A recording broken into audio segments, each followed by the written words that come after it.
દર વખતની જેમ આપણે શુક્રવારે સાંજે 4 કલાકે લાઈવ હાજર થઈ ગયા છે. આખા વીકમાં માર્કેટમાં શું ઘટના બની અને માર્કેટમાં જે તેજી આવી છે તેની પાછળ શું કારણ છે અને આજના દિવસમાં બજારમાં કેમ આટલો મોટો ફોલ આવ્યો તેના પર ચર્ચા કરવા માટે મિત્રો પેજ પર જો નવા આવ્યા હો તો અંત સુધી જોડાયેલા રહેજો અને અંતમાં તમારો જેન્યુઇન અભિપ્રાય આપજો.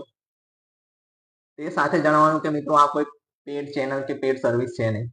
અમે જે પણ માહિતી આપીએ છીએ એ તમારા શેર બજારના નોલેજને એન્હાન્સમેન્ટ મળે અને ભારતીય ઇકોનોમી પર શેર બજારની શું અસર થાય છે તેની ચર્ચા કરવા માટે આપણે અહીં લાઈવ આવતા હોઈએ છીએ. અહીંયા આપણે કોઈ ચાર્ટ કે કોઈ ટ્રેડિંગ પેટર્ન પર ચર્ચા કરતા નથી. તો મિત્રો વધુ સમય ના લેતા આપણે સેશનની શરૂઆત કરીએ. મિત્રો ગયા વીકની તેજી આ સપ્તાહે પણ ચાલી ગઈ. સપ્તાહની શરૂઆત ખૂબ પોઝિટિવ નોટ સાથે થઈ. 362 પોઈન્ટ પ્લસ નિફ્ટી સોમવારના દિવસે ઓપન થયું 15 જૂનના દિવસે 23,984 પર અને સપ્તાહનો લો 23,817 તે દિવસે જ બન્યો. ત્યારબાદ આખા વીકમાં આપણે પોઝિટિવ સેન્ટિમેન્ટ જ જોયા. માત્ર આજનો દિવસ છોડીએ તો બજાર માટે આખું વીક ખૂબ પોઝિટિવ રહ્યું અને ખૂબ સારા સંકેતો આપણને નંબર્સમાં મળ્યા. એફઆઈ અને ડીઆઈ નો સપોર્ટ પણ બજારને પૂરો મળ્યો. તો મિત્રો આનું કારણ શું? તો કારણ એ છે મિત્રો કે આપણને ખબર જ છે ફેબ્રુઆરી 28ના દિવસે જે વોર શરૂ થઈ તેના પર ફાઇનલી યુએસએના પ્રેસિડેન્ટ અને ઈરાન તરફથી સંધિ થઈ ગઈ છે.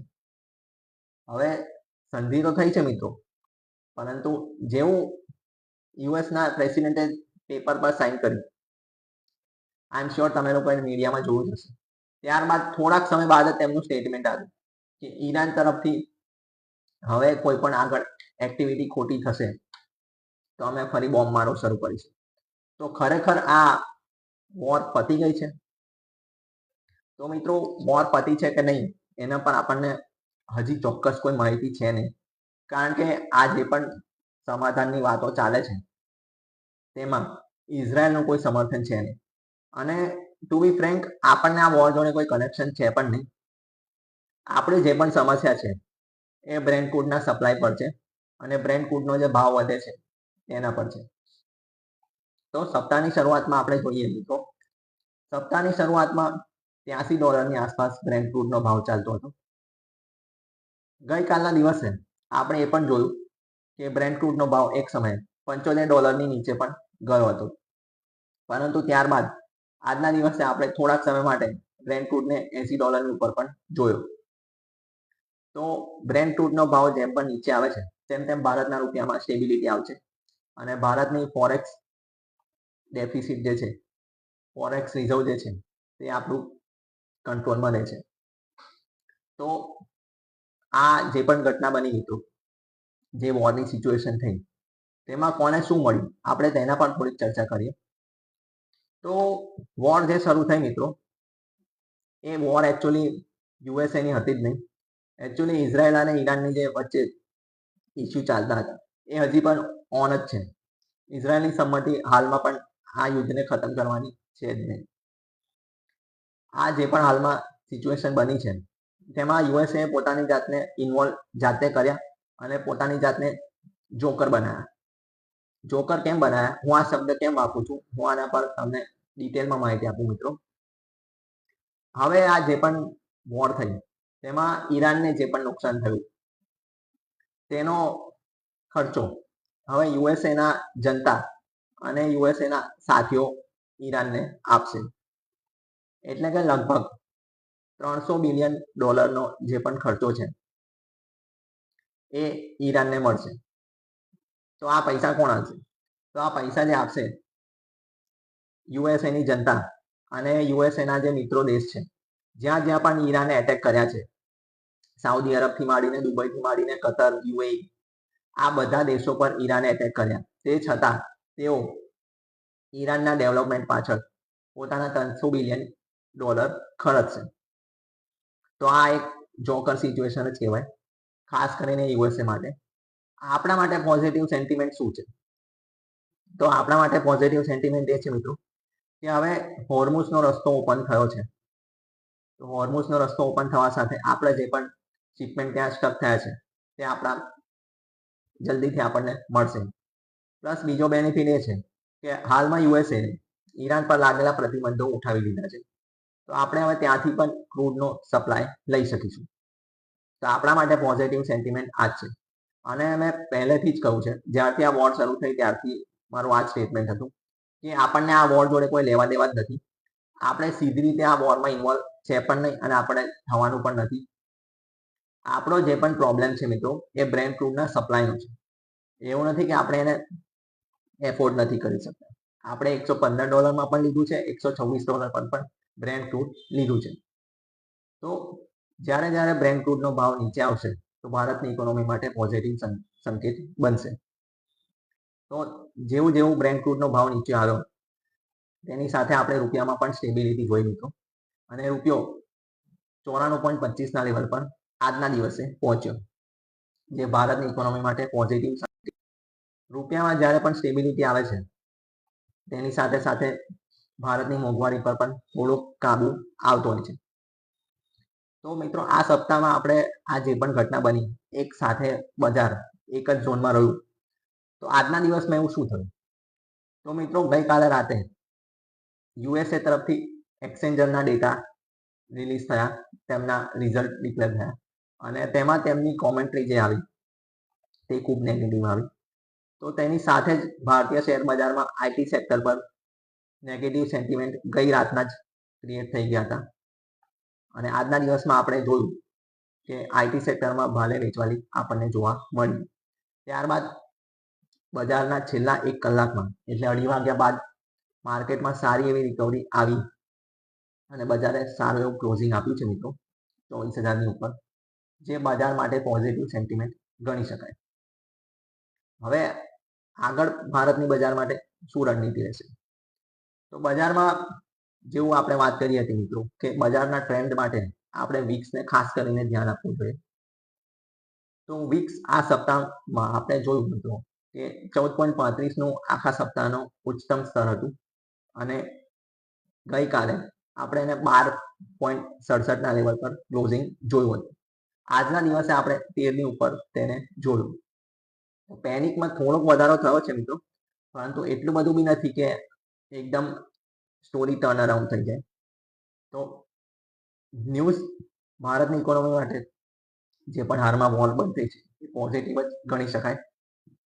વોર બંધ થઈ મિત્રો તેની સાથે સાથે આપણે જોયું કે ગોલ્ડમાં એક પોઝિટિવ ટ્રિગર આવ્યું અને ગોલ્ડ સપ્તાહની શરૂઆતમાં $1,51,000 પણ $1,51,000 પર પણ પહોંચ્યું હતું. પરંતુ ગઈકાલના દિવસે ગોલ્ડ અને સિલ્વરમાં ભારે વેચવાની આવી અને ગોલ્ડ લગભગ ફરીથી 1,45,000ની આસપાસ આવી ગયું છે અને સિલ્વરમાં પણ આપણે મોટો કડાકો જોયો છે. તો આગામી રણનીતિ આપણી એ જોવી જોઈએ કે આપણે સંપૂર્ણ રીતે એસેટ એલોકેશન કરીને ચાલવું જોઈએ. જો તમારે સ્ટ્રક્ચર વેમાં તમારું લોંગ ટર્મ વેલ્થ ક્રિએશન કરવું હોય અને લોંગ ટર્મ વેલ્થ ક્રિએશન વાયા મ્યુચ્યુઅલ ફંડ તમારે અપનાવવું હોય તો તમે અમારો સંપર્ક કરી શકો છો. અમને તમે અંગતમાં સંપર્ક કરો, અન્યથા આપેલ લિંકથી તમે અમારી સાથે જોડાઈ શકો છો. તો હવે આપણે વાત કરીશું એફઆઈની આ સપ્તાહમાં શું પોઝિશન રહી.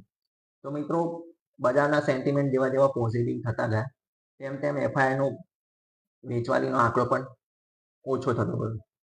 સ્ટીલ મારી પાસે જે 4 દિવસના આંકડા છે તે હું પ્રસ્તુત કરું છું. આજના આંકડા આઈ એમ શ્યોર એફઆઈના વેચવાલીના જ આવશે. તો જે 4 દિવસના આંકડા છે સોમવારથી ગુરુવારના, તેમાં એફઆઈ 1473 કરોડની નેટ કેશમાં વેચવાલી કરી છે અને ડીઆઈઆઈ 8,266 કરોડની બાઇંગ કરી છે, જે બજાર માટે ઘણો પોઝિટિવ સંકેત કહેવાય. હવે પોઝિટિવ સંકેતની વાત કરીએ મિત્રો તો હવે આઈપીઓની સિઝન શરૂ થઈ ગઈ છે અથવા મોટા આઈપીઓ હવે શરૂઆત થશે. એનએસસી એ પોતાનું ડીઆરએચપી ફાઇલ કરી દીધું છે. તો આઈપીઓ જે છે એનએસસીનો એ સંપૂર્ણપણે ઓએફએસ રહેશે, એટલે ઓફર ફોર સેલ રહેશે અને 30,000 કરોડનો આઈપીઓ રહેશે. 14.98 કરોડ શેર બજારમાં ફ્રી ફ્લોટ થશે અને તેની સામે 1 રૂપિયાની ફેસ વેલ્યુ રહેશે. આ NSEના આઈપીઓની સાથે આજે રિલાયન્સની હાલમાં એજીએમ ચાલી રહી છે, તો તેમાં આપણે જીઓના આઈપીઓની પણ ટૂંક સમયમાં એનાઉન્સમેન્ટ થતા આપણે જોઈશું. તેનો પણ DRHP આજના દિવસમાં સેબી પાસે પહોંચી જશે. તેનો પણ આઈપીઓ જે રહેશે એ 30,000 કરોડનો જ રહેવાનો છે, પરંતુ આ એક સંપૂર્ણપણે ફ્રેશ ઇસ્યુ રહેશે. તો ફ્રેશ ઇસ્યુ રહેશે તો જીઓ પાસે નવા નાણાં પહોંચશે, NSE પાસે કોઈ નવા નાણાં નહીં પહોંચે. તો આ એક ધ્યાન લેવા જેવી બાબત છે. હાલમાં પ્રાઇસ બેન્ડ વિશે કોઈ માહિતી ડિક્લેર થઈ નથી, તો જેવી તેની માહિતી આવશે આપણે આપણા પેજ પર જરૂરથી શેર કરીશું. હવે વાત કરીએ મિત્રો પોઝિટિવ નેગેટિવ બંને સેન્ટિમેન્ટની આપણે વાત કરીએ. તો નેગેટિવ સેન્ટિમેન્ટની વાત કરવી પડે કારણ કે આપણે તમામ પોઈન્ટ કવર કરતા હોઈએ છીએ.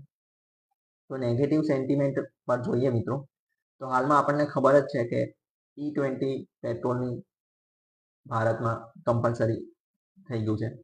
તો E20 પેટ્રોલ હવે ભારતમાં પ્રોબ્લેમની શરૂઆત થઈ ગઈ છે, કારણ કે ICICI Lombard general insurance company officially જાહેર કર્યું છે કે એપ્રિલ 2023 પહેલા જે પણ ગાડી સેલ થઈ હશે અને તેમાં E20 થી જો કોઈ નુકસાન થશે તો તેની ભરપાઈ તેઓ નહીં કરી શકે.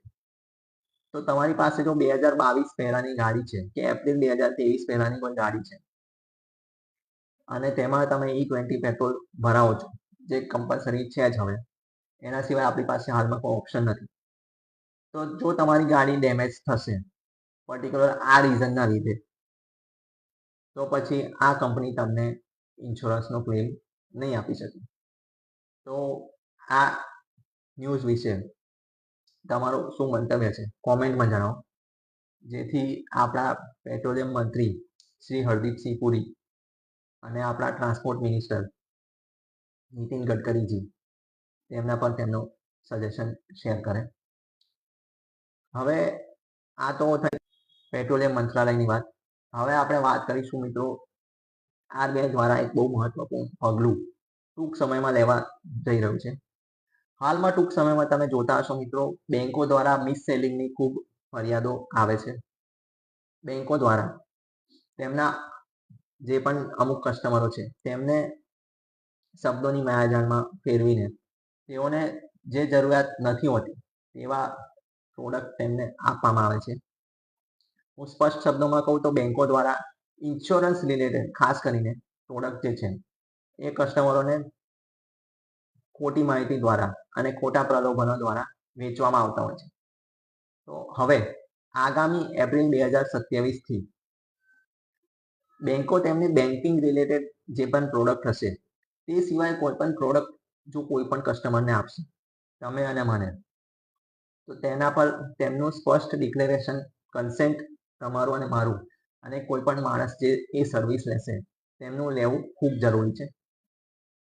તો આ એક બહુ પોઝિટિવ સેન્ટિમેન્ટ કહેવાય, કારણ કે મોટા ભાગના જે કસ્ટમરો જે બેંક પર આંધળો વિશ્વાસ કરીને જે પ્રોડક્ટ લેતા હોય છે તેમાં મોટા ભાગના જે કસ્ટમરો છે તેમનો ખોટો પ્રોડક્ટ અમુક વાર આપવામાં આવતો હોય છે, જે આગામી સમયમાં કંટ્રોલ આવશે.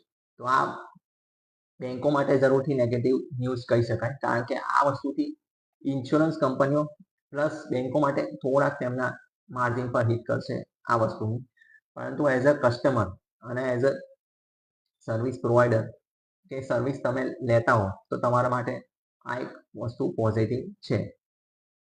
હવે આ નેગેટિવ વાત કરી મેં તમને. બીજી ઓર નેગેટિવની વાત કરી મિત્રો, તો હાલમાં ભારતમાં જે મોન્સૂન સિઝન છે એ આગળ વધુ નથી રહ્યું. હાલમાં મોન્સૂન સિઝન જે છે એ પ્રોપર રીતે જે સેટ થવું જોઈએ એ થયું નથી. જનરલી જૂન મહિનાના મિડમાં એટલે 15 જૂનની આસપાસ મોન્સૂન જે છે એ મુંબઈથી આગળ વધીને ભારતના ઉત્તર ભારત તરફ પ્રયાણ થતું હોય છે, પરંતુ હાલમાં જે મોન્સૂન છે એ મુંબઈ સુધી પહોંચ્યું જ નથી. તો આગામી ભારતના બજારની જે રણનીતિ છે એ મોન્સૂન પર ખૂબ ડિપેન્ડન્ટ રહેશે. હાલમાં આપણે ટૂંક સમય પહેલા જ આપણે તમામ વસ્તુઓના ભાવ વધારા જોયા છે. પેટ્રોલિયમ પ્રોડક્ટથી માંડીને આપણે દૂધનો જે ભાવ વધ્યો છે, ત્યારબાદ આપણે ટ્રાન્સપોર્ટેશનમાં જે ભાવ વધ્યા છે, તે તમામ વસ્તુના ભાવ વધારા આપણે ટૂંક સમયમાં જોયા છે ડ્યુ ટુ આ વોરની સિચ્યુએશન જે ક્રિએટ થઈ છે. જો આ વોરની સિચ્યુએશન ના હોત તો ભારત માટે એક ટર્ન અરાઉન્ડ સ્ટોરી શરૂ થઈ ગઈ હતી, પરંતુ એ બન્યું નહીં અને આ મોન્સૂન લેટ છે, તેથી ભારત માટે ખૂબ મહત્વના રહેશે. ભારતની જે પણ હાલમાં જે ટ્રેડ ડેફિસિટ જે થઈ છે, ભારતના રૂપિયા પર જે પણ ઇમ્પેક્ટ પડી છે, તેને આ મોન્સૂન સિઝન ખાસ ઇમ્પેક્ટ કરશે. તો મોન્સૂન સિઝન ભારત માટે સારી જાય એ ખૂબ જરૂરી છે. અન્યથા ભારતના ગ્રામીણ ક્ષેત્રમાં જે પણ રૂરલ ડિમાન્ડ જે આવતી હોય છે, તેના પર 100% ઇમ્પેક્ટ થશે. પ્લસ તેની અસર ઓટો ઇન્ડસ્ટ્રી પર ખાસ નેગેટિવ થાય છે. તો આગામી બજારની ચાલ ભારતની અને ભારતની ઇકોનોમીની આગામી ચાલ આવતા 6 મહિના નક્કી કરશે. પ્લસ બ્રેન્ટ ક્રૂડનો જે ભાવ છે એ જેટલો $70 આસપાસ રહે, હાલમાં આપણે $80 આસપાસ ચાલી રહ્યો છે, જેટલો એ નીચેના સ્તર પર રહેશે તે ભારતના માટે ઘણું પોઝિટિવ રહેશે.